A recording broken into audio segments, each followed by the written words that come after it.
क्या आप stock market में निवेश करना चाहते हैं लेकिन रिस्क से डरते हैं? क्या आप चाहते हैं कि आपका पैसा सिर्फ एक स्टॉक पर निर्भर न रहे बल्कि पूरे बाजार की ग्रोथ का फायदा मिले? अगर हाँ, तो ETF यानी एक्सचेंज ट्रेडेड फंड आपके लिए एक स्मार्ट इन्वेस्टमेंट ऑप्शन हो सकता है। लेकिन सवाल यह उठता है कि आखिर ETF है क्या? यह म्यूचुअल फंड और स्टॉक से कैसे अलग है? और सबसे जरूरी, क्या आपको ETF में निवेश करना चाहिए? आइए इस पूरे विषय को एक आसान और दिलचस्प तरीके से समझते हैं। नमस्कार दोस्तों, स्वागत है आपका हमारे चैनल आर्थिक गुरु पर, जहां हम आपके लिए निवेश की बेहतरीन जानकारी और आर्थिक सफलता के उपाय लेकर आते हैं। ETF, जिसे हम एक्सचेंज ट्रेडेड फंड भी कहते हैं, एक स्पेशल टाइप का फंड है जो स्टॉक मार्केट पर ट्रेड होता है, ठीक उसी तरह जैसे कोई स्टॉक। लेकिन इसकी खासियत यह है कि यह किसी एक स्टॉक पर निर्भर नहीं होता, बल्कि यह पूरे इंडेक्स को ट्रैक करता है। इसका मतलब, जब आप निफ्टी 50 ETF खरीदते हैं तो असल में आप निफ्टी 50 के सभी 50 स्टॉक में एक साथ निवेश कर रहे होते हैं। यही नहीं, अगर आप गोल्ड ETF खरीदते हैं तो इसका मतलब है कि आप गोल्ड की कीमतों के उतार चढ़ाव में निवेश कर रहे हैं, बिना असली सोना खरीदे। यही कारण है कि ETF को एक सुरक्षित और डाइवर्सिफाई इन्वेस्टमेंट माना जाता है। अब सवाल यह आता है कि ETF और म्यूचुअल फंड में अंतर क्या है? दोनों में ही निवेशकों का पैसा एक जगह इकट्ठा किया जाता है और फिर इसे शेयर बाजार में लगाया जाता है।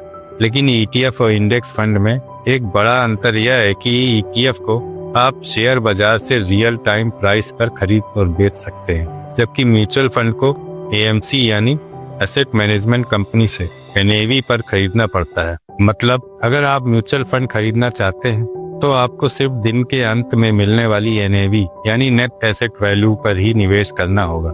लेकिन अगर आप ETF खरीदना चाहते हैं तो आप उसे ठीक उसी तरह लाइव प्राइस पर खरीद और बेच सकते हैं जैसे स्टॉक। यही वजह है कि ETF को म्यूचुअल फंड और स्टॉक मार्केट का बेस्ट कॉम्बिनेशन कहा जाता है। अब बात करते हैं ETF के फायदे की। तो सबसे बड़ा फायदा यह है कि इसमें कम लागत लगती है, क्योंकि इसमें कोई फंड मैनेजर एक्टिव रूप से स्टॉक को खरीदता या बेचता नहीं है। यह सिर्फ इंडेक्स को ट्रैक करता है, इसलिए इसकी एक्सपेंस रेशियो यानी मैनेजमेंट फीस काफी कम होती है। दूसरा फायदा यह है कि आप इसमें रियल टाइम ट्रेडिंग कर सकते हैं, मतलब जब चाहे इसे बेचा या खरीदा जा सकता है। और तीसरी सबसे बड़ी खासियत, यह आपको पूरे बाजार में निवेश करने का मौका देता है, जिससे आपका रिस्क कम हो जाता है। लेकिन जैसा कि हर इन्वेस्टमेंट के कुछ फायदे और नुकसान होते हैं, वैसे ही ETF में भी कुछ सीमाएं हैं। पहला, लिक्विडिटी की समस्या, यानी अगर ETF में खरीदार और विक्रेता कम है तो हो सकता है कि आपको इसे बेचने में मुश्किल हो। दूसरा, इसमें SIP करने का ऑप्शन नहीं होता, जबकि इंडेक्स फंड में आप हर महीने एक निश्चित राशि निवेश कर सकते हैं। तीसरा, जब आप ETF खरीदते हैं तो आपको STT यानी security transaction tax, brokerage charges और डीमैट अकाउंट की फीस भी देनी पड़ती है, जो म्यूचुअल फंड में नहीं लगती। अब सवाल आता है, क्या आपको ETF में निवेश करना चाहिए? अगर आप एक लॉन्ग टर्म निवेशक हैं और आप चाहते हैं कि आपका पैसा धीरे धीरे ग्रो करे, तो इंडेक्स फंड आपके लिए बेहतर ऑप्शन हो सकता है। लेकिन अगर आप चाहते हैं कि आपको शेयर बाजार की तरह फ्लेक्सिबिलिटी मिले और कम लागत में निवेश करने का मौका मिले, आप ट्रेडिंग करना पसंद करते हैं, तो ETF आपके लिए शानदार विकल्प हो सकता है। अगर आप ETF में निवेश करना चाहते हैं तो सबसे पहले आपको एक डीमैट अकाउंट खोलना होगा। इसके बाद आपको शेयर बाजार में अपनी पसंदीदा ETF को सिलेक्ट करके उसे लाइव मार्केट प्राइस पर खरीदना होगा, और फिर आपको इसे लॉन्ग टर्म के लिए होल्ड करना है ताकि इसका सही फायदा मिल सके। तो क्या आप ETF में निवेश करने के लिए तैयार हैं? आपको क्या लगता है, ETF आपके इन्वेस्टमेंट पोर्टफोलियो के लिए सही रहेगा या नहीं?